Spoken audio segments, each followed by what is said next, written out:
আমি এক নির্বাচনী জনসভায় বলেছিলাম যে আমার দলের সমর্থকদের উপরে যদি কোনো অত্যাচার বা এক্সেস হয় তাহলে দলের প্রার্থী হিসাবে প্রসূন বন্দ্যোপাধ্যায় গণতান্ত্রিক পদ্ধতিতে মানুষকে সঙ্গে নিয়ে তার প্রতিবাদ করে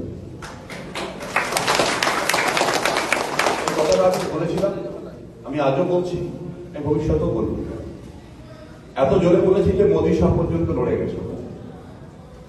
যেই নড়ে গেছে ওদের একটা চামচা আসে, চামচা বলা বোঝাবে তো খারাপ কথা বলা হয়ে গেল। অনুবাদের ওদের লোক আছে, জমিদারদের একজন প্রজান, তাহলে শ্রমিক ভট্টাচার্য। শ্রমিক বাবু তার দুটো পরিচয় আছে, তিনি রাজ্যসভার সাংসদ আর তিনি বিজেপির পশ্চিমবঙ্গের স্পোর্টস পার্সন।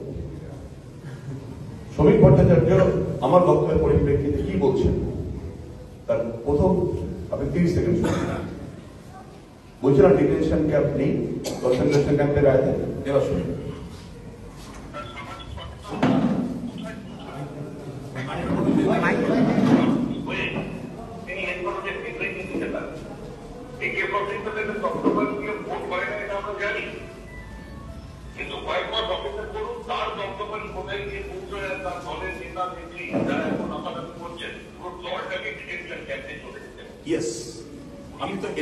আমি যেটাই আপনাকে বলছিলাম, তারপরেই ফেসবুকে এই পোস্টটা করেছি, দেখে নেবেন আমার ফেসবুকে।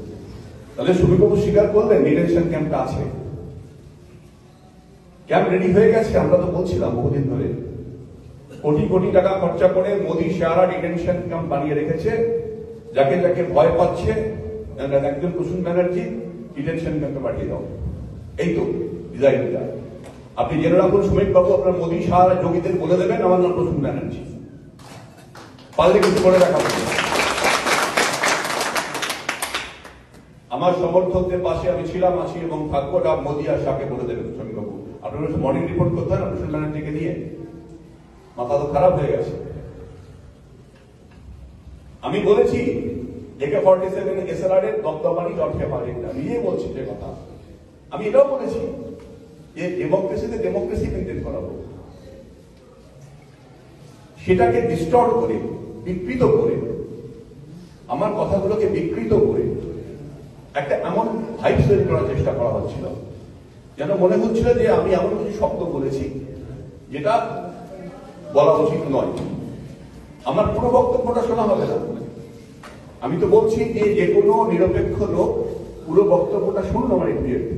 আপনি যদি আমার বক্তব্য থেকে একটা ওয়ার্ড তুলে নিয়ে কথা বলেন, আমি যদি আপনার বক্তব্যের একটা ওয়ার্ড তুলে নিই, শুনতে অন্যরকম লাগতেই পারে। আপনি পুরোটা তো শুনবেন না, আগে পরে আমি কি বলেছি। আমি বলেছি আমি ডেমোক্রেসিতে বিশ্বাস করি। আমি বলেছি আমি চাই মানুষ নিজের ভোট নিজে দেবেন, নিজের ভোটাধিকার প্রয়োগ করবেন। শুধু আমি এটা বলেছি যে আমার কর্মী সমর্থকদের যদি কোনো তারা এক্সেস হয়, তাদের উপর অত্যাচার হয়, তাহলে প্রার্থী প্রসূন বন্দ্যোপাধ্যায় দায়বদ্ধ আছে সমর্থকদের কাছে, আমার কর্মীদের কাছে আমার দায়বদ্ধতা আছে। আমাকে সেখানে যেতে হবে, 100 বার যেতে হবে। আমি বলেছি ডেমোক্রেটিক পদ্ধতিতেই যাবো, তার রেসপন্সটা শুনুন।